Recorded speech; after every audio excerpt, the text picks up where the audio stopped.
Hello guys, welcome back onto the channel. The Crew 2 has been out for a couple days, at least for Gold Edition owners, and I've been playing a lot of this game these days. In fact, I spent upwards of 20 hours between the full game and the open beta, and I'm enjoying the heck out of it. This is such a great game and it's a massive step up over the first one.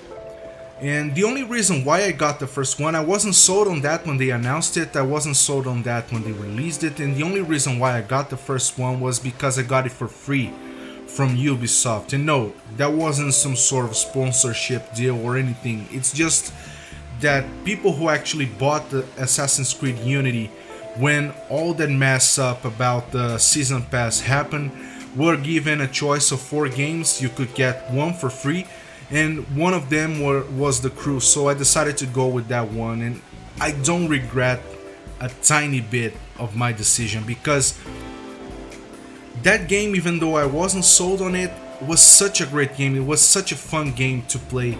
It had its flaws, some really big ones to be honest, but overall it was such a fun game, packed with stuff for you to do. In fact, I don't think I'm even close to beating that game, and I played I think over 70 hours in total. And the only reason why I didn't play the first The Crew a whole lot more was because at that time I was living in Japan, and people in Japan don't seem all that interested in The Crew. So I had a hard time finding people to play with online. So that's the only reason why I haven't played a lot of that game. And now I'm in Brazil. I hope this changes with The Crew 2. I hope I'm able to find a lot more players to play with in online modes. Of course, the PvP is not present in The Crew 2 right now, and that's something that I'm going to be talking about later in the video. But first, let me talk about a little bit The Crew 2. The Crew 2, as I said, is a massive step up over the first one, and in many ways it feels like The Crew 2 is what the first one was supposed to be. The first one felt like unrealized potential. You could see that the game had a lot of potential. You could see that Ubisoft could go places with that game, because they had the foundation of that game right, but something was missing. There was definitely something missing in that game for sure.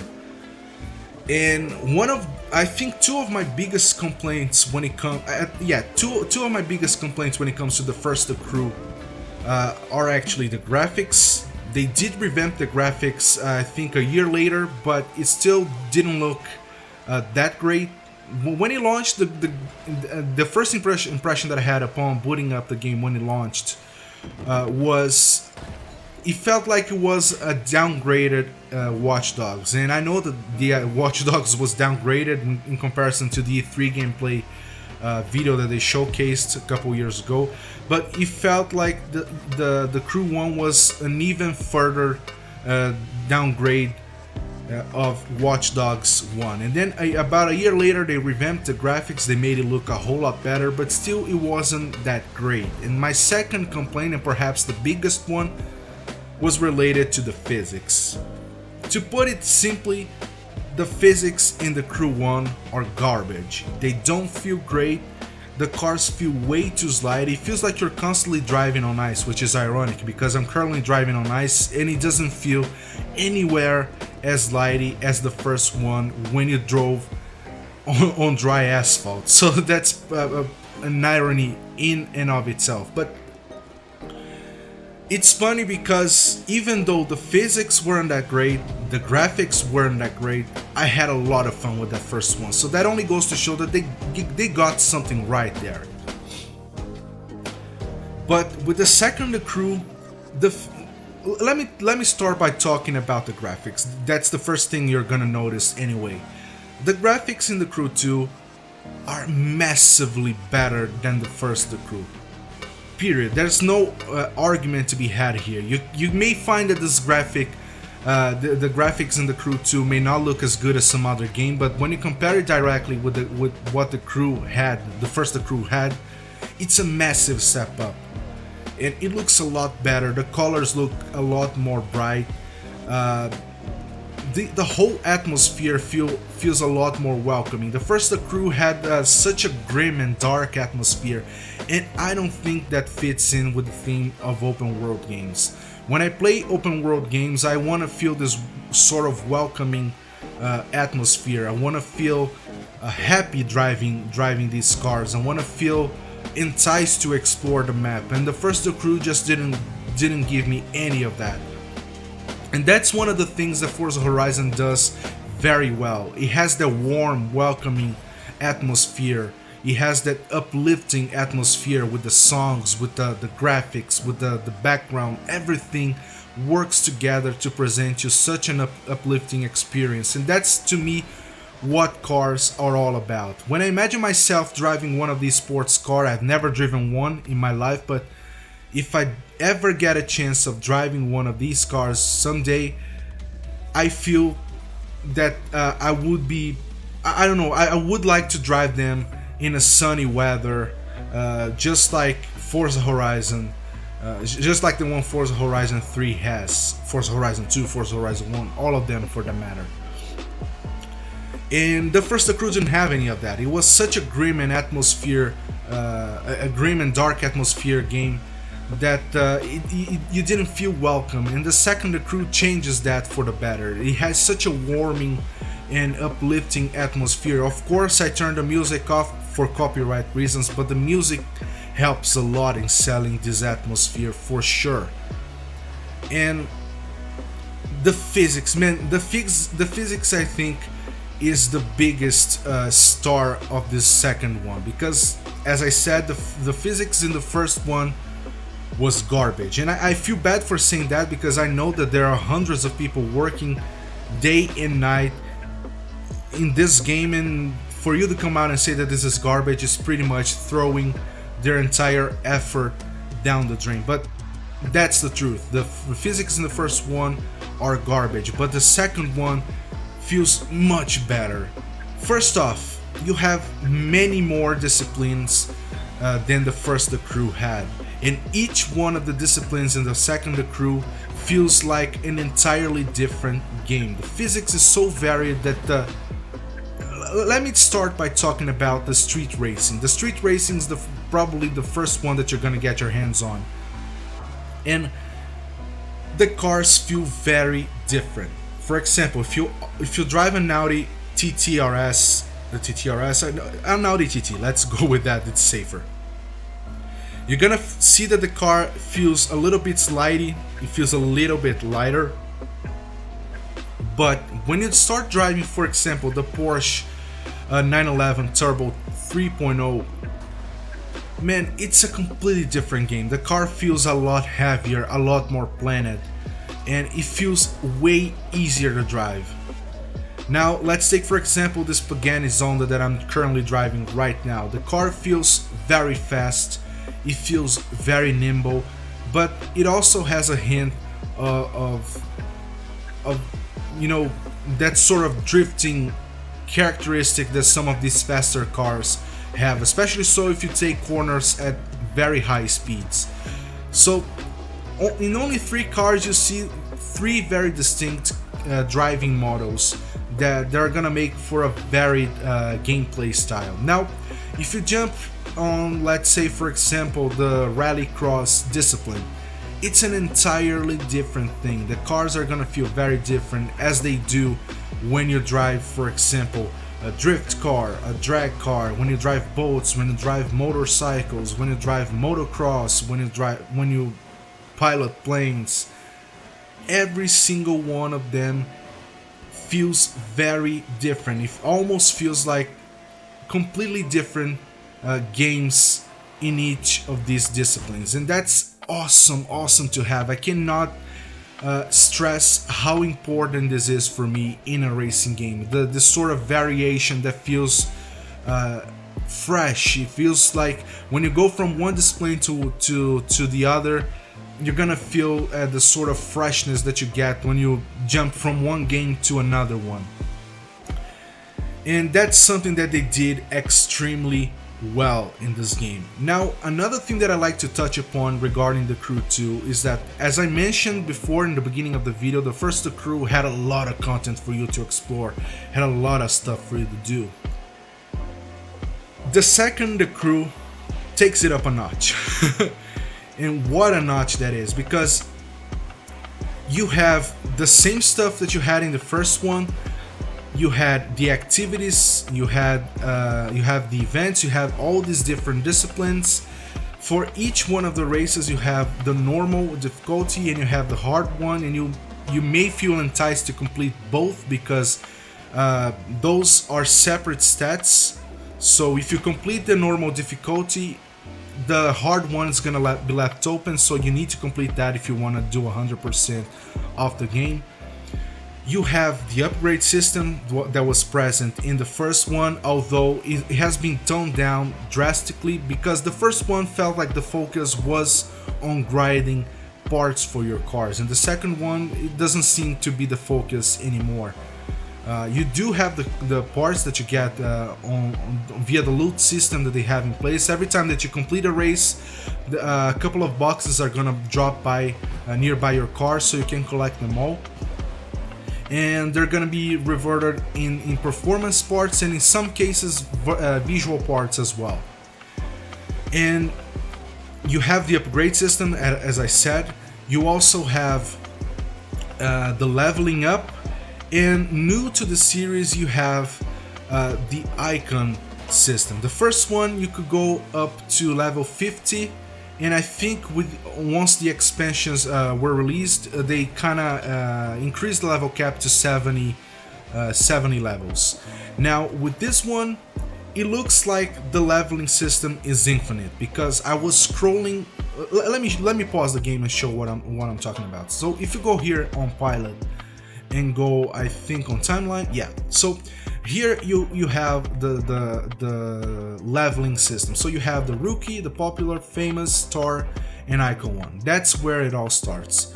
And at every 10 levels that you unlock a loot box. I haven't opened one of these yet, so this is gonna take a while. But once you reach level 100, you're gonna start unlocking some cars.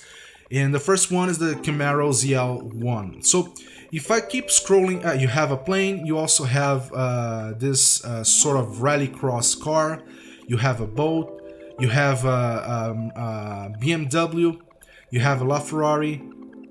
So if I keep scrolling and scrolling and scrolling, it doesn't seem to have an end. Let me see if I'm wrong here, but we have crossed the 1500 level and there's no end. They might as well add new vehicles to the sort of icon levels down the road. And as you can see, we crossed the 3000th level and no end is in sight. So it's pretty much infinite at this point. So if you enjoy the game and you want to keep leveling up,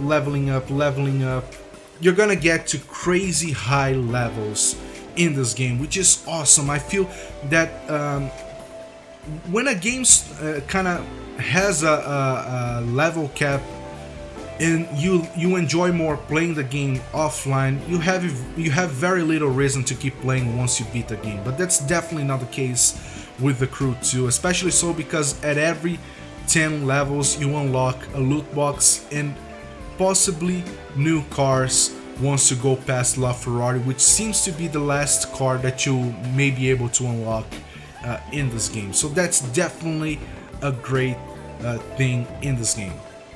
Now, another thing that I like to talk about in this game is that the game doesn't have PvP, and to me that's inexcusable at this day and age. Look, we're in 2018, and I think it's safe to expect games to have online play at launch. I think that's been the biggest flaw in Need for Speed Payback, and that's what killed the game for me. I'm not sure if the game is dead because I'm not the only one who plays the game, but that's the thing that kind of killed the game for me. They did have some sort of online mode in Need for Speed Payback at launch, but it wasn't great. It was too messy. The races in that mode, they weren't fun, and they took too long to add free roaming. But at least the Crew 2 has the online free roaming that was missing in Need for Speed Payback. But what the Crew 2 is actually missing is the PvP, players versus players. I'm a very competitive guy. I don't mind losing as long as I have a nice race. As you can see, there are many races in my channel where I lose. But there has to be some sort of competition in a racing game these days. You can't expect to launch a game and not have online mode and expect people to keep playing the game. I would suspect that the system that they have in place, where they have pretty much infinite levels in the single player, was done with this absence in mind. So I think it was done as a way to keep people playing, so they can have a little bit more time to work on the PvP, which is coming, I think, in December. Don't quote me on that, I'm not entirely sure, but I believe that the PvP is finally coming to the Crew 2 in December. So that's great news for people who enjoy online competitive play like myself. But it's not that great for people who got the game at launch expecting the game to have PvP, because it doesn't. Right now it doesn't have any sort of PvP component in the game. And by PvP I mean public lobbies, racers, real racers racing against real racers. So the game doesn't have that. It is a big issue for me, but given that the game has given me so much stuff to do, that I don't really care about that much. So this is not a game breaking, it's not a deal breaking thing for me, but I can see that for some people this might be the very reason why they don't want to buy the game, or they might want to hold off on buying the game until this update with the PvP comes out. Let's see how they do that over the next couple months. And I just made a huge mess here because I have no way of getting out of this place, but that's fine. But anyways, my impressions with the second The Crew couldn't be better. It's an awesome game. It's very polished. It's very it's everything that the first The Crew should have been in the first place, and I'm really happy that Ubisoft seems to have found its footing, seems to have found a way to make The Crew an amazing game, and a game that can compete with Forza Horizon. As much as Forza Horizon is my favorite open world racing game, I want a strong competition to go face to face against the Forza Horizon franchise, because they can be doing that alone. They can be on top alone. They need someone to kind of come up and say, hey, you're not doing this alone. We are here to be your competitors, and we are here to one-up you. So better keep your game straight, better keep things fresh, otherwise you're gonna lose your audience. That's the type of stuff that make games evolve, that makes the gaming industry evolve as a whole. So I have high hopes for The Crew. There are 2 expansion packs coming out for The Crew 2. They haven't announced what it is yet. There are free cars coming, and there's one very important aspect that I almost forgot to talk about: the season pass. So let me explain why this is such a big deal in The Crew 2. So, for example, if you get Forza Horizon 3 season pass, you get a bunch of car packs. And in the case of Forza Horizon 4, the season pass finally includes the expansion packs, which usually were sold outside of the season pass. Now with The Crew 2, they decided to shake things up a little bit, and what I mean by that is that they have a season pass in place. I bought it, but the only reason why I bought it was not for the content, was to get early access, because I was hoping to get a nice time playing the game before I made a video, so I could have enough time to do a decent video covering up some of the key aspects of the game. The season pass does give you early access to some of the content. So you're gonna get early access to the cars, you're gonna get probably early access to some of the expansions, but that's about it. Because the big news is every single expansion pack, every single car that's coming to the game is gonna be made available free of charge for all of the players. That's awesome because the community is not gonna get split up between people who bought the season pass and people who don't have the season pass. That's my biggest issue, one of my biggest issue with Forza Horizon 3. You have a bunch of people who have the Blizzard Mountain and the Hot Wheels expansion packs, which are awesome, especially so when you're talking about the Hot Wheels expansion pack. But there are a lot of people who don't own either of these expansion packs, and that kind of decreases drastically the amount of people playing these expansions. The crew is not gonna have any of that. Everything's gonna be made available free of charge for all of the players, and that's incredibly valuable for a game like this. It's gonna keep the community together. Everyone is gonna have access to the same content regardless of whether they bought the season pass or not. And man, I couldn't be more excited about that. I don't know how this business model works from a profit standpoint, but I do hope that more games adopt this stance when it comes to post-launch content, and I hope it works for the guys at Ubisoft and Ivory Tower. I hope it's not a game-breaking or a business-breaking kind of thing, so that they can keep doing this moving forward in future games, and hopefully The Crew 3.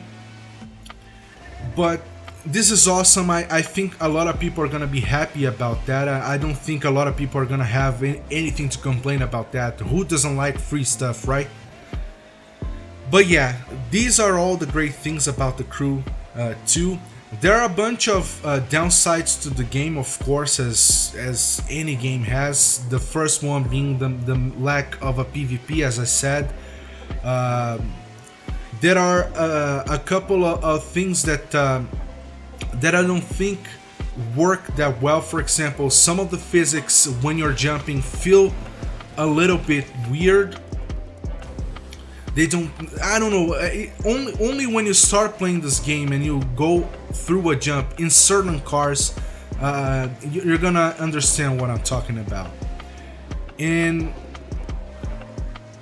there's another thing that I'm not entirely sold on, but that's not an issue with the game, to be honest. There's an issue with all of open world games these days. I don't care about story modes in racing games, but I do understand that there are a lot of people who are into this. A lot of people enjoy the stories, a lot of people enjoy the cutscenes, so I'm not gonna paint that as a bad thing. It's just that in my personal preference, I'm not that big into story mode in racing games. So the story mode in this game is very cringy, as you would expect from a racing game. I don't think I've ever seen a racing game with a story mode that wasn't cringy, with the exception of maybe the Run, Need for Speed The Run.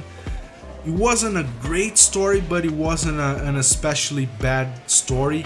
It was a fairly decent when you consider that it's a racing game. But yeah, the story mode in The Crew 2 is very cringy. It's very bad. It's passable. I wouldn't miss it if they removed it. But I do understand that there might be a lot of people who are into this kind of stuff, so this is not necessarily a downside of the game. But these are all of the downsides that I can think of right now. And of course, there's another downside, that the game is a little bit on the poorly optimized side on the PC. I'm running. There's something that I haven't told any of you about yet, is that I bought a PC. I've been meaning to do that for years, and I finally had a chance. And I'm not gonna lie, because I'm proud of that. My father gave me as a gift. I moved back from Japan to Brazil with my wife, and my father decided to give me a computer to kickstart my life here in Brazil. So I'm proud that my father gave me this computer, because this is one heck of a good computer that's gonna allow me to do not only my job, but also is gonna allow me to to do some different stuff for my YouTube channel as well. And the computer that I have here is a beast, because I have an Intel i7-8700K with 16 gigabytes of RAM, an M.2 256 gigabytes of SSD, and I have an NVIDIA GTX 1080 Ti, and still the game doesn't run that well at 4K resolution. I know that 4K resolution is not easy task for any graphics cards, but when you play, for example, Forza Horizon 3, which is also an open world game, of course, much smaller in scale when you compare to the Crew 2, the game runs at 4K 60 frames per second locked flawlessly. There's not a single drop in frames, and this one, if I play at 4K at medium settings in some of the areas that is densely populated by trees, you're gonna feel like you're playing in slow motion. That's how bad the frame rate gets in these scenes. So there's definitely some optimization that could be done in these areas in the game, but all in all, it runs fine at 1080p, at 1440p, so this is not a big issue. But I would hope that, or at least I would expect, Ivory Tower to do a little bit more optimization for the PC players, because they deserve it, and I think the optimization should be equal across all platforms. And as I can tell, the game runs fine on the PS4 and Xbox One. Of course, it runs at 30 frames per second, but it's optimized. That's what I mean by that. If you're gonna make a game available at 60 frames, 30 frames per second, it doesn't matter. Make it optimized for your target frame rate. But anyways, guys, that's all I had to talk about the Crew 2. I am so excited about this game. I am having a lot of fun with this game. I expect to be playing this game for the next couple years alongside Forza Horizon 4 when it comes out, so that's definitely something that you're gonna be seeing more of on the channel. I'm not gonna be doing a series of this game on the channel, because pretty much every other YouTube channel has been doing that since launch, and there are a lot of other YouTubers who got early access to this game much earlier than the Gold Edition owners, so I don't think it makes sense for me to do a series on this video. But what I'm gonna do is that I'm gonna be playing through the game, and when I find some interesting racing to bring over to the channel, I'm gonna do a video on that. And of course, I have a bunch of other different videos in the game lined up for the channel. They're not necessarily related to racing itself, but they are a little bit different from your usual content in the Crew. So keep an eye out on that if you're interested in the Crew 2. Subscribe to the channel for more racing content, especially the Crew 2. Hit the like button if you liked the video. Follow me on Twitter and Instagram, links are in the description down below, and I hope to see you guys on the next one. Bye.